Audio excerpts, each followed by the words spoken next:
அனைவருக்கும் வணக்கம். என் பெயர் சாஸ்திரி சங்கரி. 5ஆம் வகுப்பு படிக்கிறேன். நிதிப்பெரு தூக்குப்பள்ளி, கோடியம்பாளையம். அதிகாரம் 24. புகழ். ஈதல், இசைப்பட, வாழ்தல், அதுவல்லது ஊதியம் இல்லை உயிருக்கு. உரைப்பார் உரைபவை எல்லாம் இறப்பார் கொன்று ஈவார் மேல் நெருங்கும் புகழ்.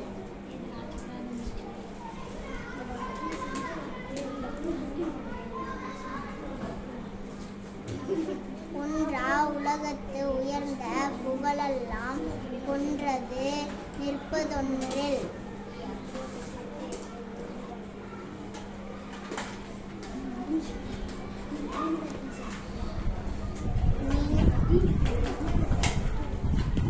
நிலவரை நீள்புகழ் ஆற்றின் புலவரை கொன்றது புத்தேலுலகு. நத்தம் போல் கேடும் உளதாகும் சாக்காடும் விற்கால் கல்லால் அரிது. நன்றி.